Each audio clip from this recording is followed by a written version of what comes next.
할렐루야, 성경 통독 254일째입니다. 오늘은 사도행전 13장에서 16장까지 살펴보도록 하겠습니다.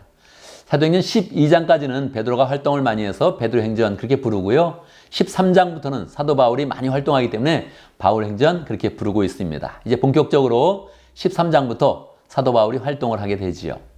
사도 바울은 안디옥교회에 있었는데 안디옥교회가 열심히 기도하다 보니 성령께서 바울과 바나바를 따로 세워라 이렇게 명령을 했습니다. 더 기도를 해보니 이 두 사람을 선교사로 보내라는 것입니다. 그래서 그들이 안수하고 바울과 바나바를 선교사로 보내게 됩니다. 이때 바나바의 그런 조카였던 마가복음을 쓴 그런 요한이 있었습니다. 마가라고도 부르고 요한이라고도 부르는데 이 마가를 함께 데리고 이제 가게 됩니다. 세 사람이 한 팀이 되어서 첫 번째 그런 사역지는 사이프러스 섬이었습니다. 성경에서는 키프로스 이렇게 나오죠. 사이프러스 섬에 갔는데 거기는 살라미가 있고 바보라는 그런 도시가 있습니다. 열심히 사역해서 하나님의 그런 능력을 나타내면서 열심히 사역을 합니다. 그런데 이 사역 가운데 마가는 이게 좀 어려움을 겪었습니다. 그래서 내가 더 이상 여기서 선교를 하지 못하겠구나 해서 그 섬에서 나와서 버가로 갔을 때 거기서 돌아가게 됩니다. 예루살렘은 돌아가게 됩니다. 이 두 사람만 남게 된 거죠. 두 사람만 사역을 이제 계속 하게 되죠. 그 사역지는 지금의 그런 터키의 남쪽 지방입니다. 남갈라디아 지방을 이제 계속 이렇게 돌게 되죠. 거기서 버가에서 열심히 사역하고 비시디아 안디옥에서 또 사역을 하고 열심히 이렇게 사역을 하니까 그 사람들이 이제 막 따릅니다. 그런데 회당에 가서 이렇게 설교할 때마다 유대인들이 자꾸 방해를 하는 것입니다. 이방인들은 막 이렇게 믿어가지고 크리스찬이 다 되고 복음의 열매를 맺는데 유대인들이 안 믿는 겁니다. 그래서 이때 사도 바울이 선언을 하죠. 내가 너 이제 이방인의 사도로서 내가 이방인 선교에 전념할 것이다. 그렇게 하면서 더 열심으로 이제 사역을 합니다. 14장에 보면 계속 유대인들이 이제 방해를 하죠. 이고니온에서 계속 돌로 막 쳐 죽이려 그러고요. 루스드라에서도 또 그가 이제 안진뱅이를 고쳐줍니다. 사람들이 막 놀라서 막 신이라고 막 추앙하고 있는데 바울은 막 제지를 하죠. 그러면서 예수님에 대해서 이제 증거를 하게 되죠. 근데 저쪽에 있던 그런 도시에서 이고니온과 이쪽에 있는 그런 사람들이 막 또 유대인들을 막 또 충동시켜가지고 사람들을 충동시켜가지고 불량배를 데리고 와서 이제 바울을 막 공격을 하는 것입니다. 계속 바울이 이제 어려움을 이제 겪게 되죠. 그래서 실제로 이고니온에서 이제 바울을 막 돌을 칠 때 바울이 한번 돌에 맞아서 완전히 죽게 됩니다. 사실 정확히 죽은 건 아니고 기절을 한 것인데 사람들이 죽었다고 생각하고 성 밖으로 그냥 던져버렸죠. 바울과 그 따르는 건 동인자들이 바울 그런 이렇게 누워 있는 그런 곳에서 삥 둘러 섰습니다. 그런데 하나님께서 그때 특별한 은혜 가운데 바울이 일어나게 해주셨습니다. 바울이 일어났습니다. 여러분 생각해 보세요. 돌에 맞아 기절하고 사람들이 죽을 정도 돼가지고 성 밖으로 던져버렸을 때 그리고 깨어나면 여러분은 어떤 반응을 보이겠습니까? 나 더 이상 이제 못한다. 그런 마음이 들겠죠. 그런데 바울이 그냥 술술 옷을 털어버리고 다음 사역지로 갑시다. 그래가지고 그리고 열심히 그냥 더베로 가서 또 열심히 복음을 이렇게 전하는 겁니다. 이렇게 열심히 사역을 했기 때문에 그 지역에 복음 전도가 잘 되고 바울이 한번 지나가면 거기에 교회가 세워져서 교회가 세워지면서 복음 전도가 더 왕성하게 이제 퍼져나가게 되는 것입니다. 원래 갔던 곳을 다시 백으로 다시 돌아오면서 다시 사람들을 돌이켜보고 교회를 세우면서 1차 전도여행을 마치게 되죠.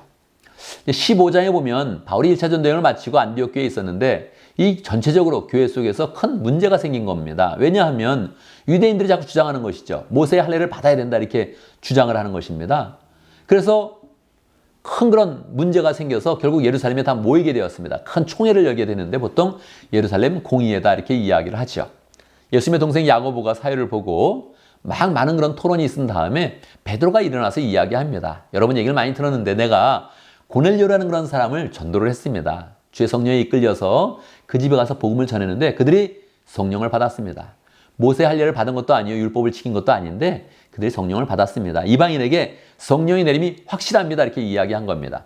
바울과 바나바도 지금 이방 교회가 많이 세워졌습니다 하면서 이제 간증을 하면서 이야기를 하니까 예루살렘 공의회는 결국 하나님의 뜻을 받아서 앞으로는 할례를 받고 율법을 지켜야 크리스찬이 되는 것이 아니라 예수님을 믿고 받아들이면 다 그리스도인이 됩니다. 이런 결정을 이제 하게 되었죠.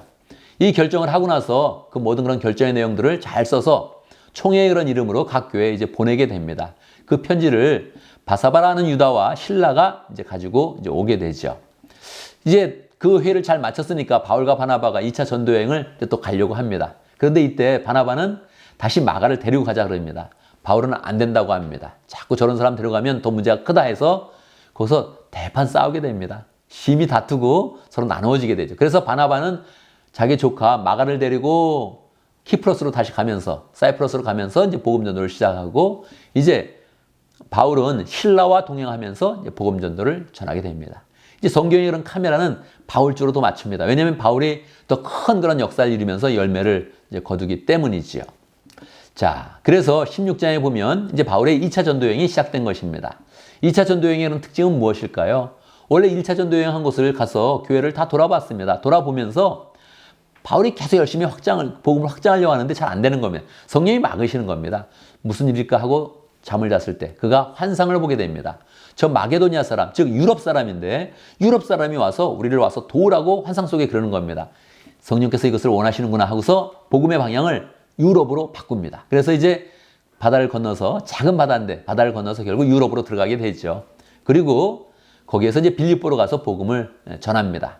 루디아에게 복음을 전하고 자두장사의 루디아에 복음을 전하고 그리고 이제 귀신 들린 여종을 하나 고쳐줬는데 그 귀신 들린 여종을 통해서 점을 쳐가지고 돈을 벌던 사람이 고소를 합니다. 감옥에 가게 되죠. 채찍도 맞고 감옥에 들어갔는데 그 감옥 안에서 바울이 찬송을 부르는 겁니다. 쥐소리 다 들었죠. 간수도 들었겠죠. 근데 그 밤에 막 그 감옥이 움직이면서 하나님께서 감옥 문을 여셨습니다. 간수는 죄수들이 다 도망가는 줄 알고 자살하려고 그러죠. 그때 바울이 이야기합니다.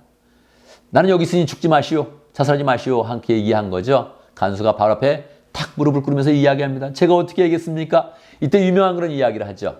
주 예수를 믿으라. 그리하면 너와 네 집이 구원을 얻으리라. 그렇게 하면서 이야기를 이제 하게 되죠. 그래서 이제 곳을 떠나면서 이제 또 복음 전도를 계속 하게 됩니다.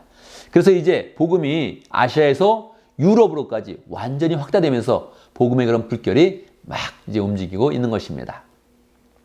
우리는 이 말씀을 보면서 우리도 정말로 복음의 그런 불길을 전하는 그런 사람이 되겠다. 이런 마음을 생각을 하면서 이 말씀을 계속 읽어나가면 좋겠습니다. 감사합니다.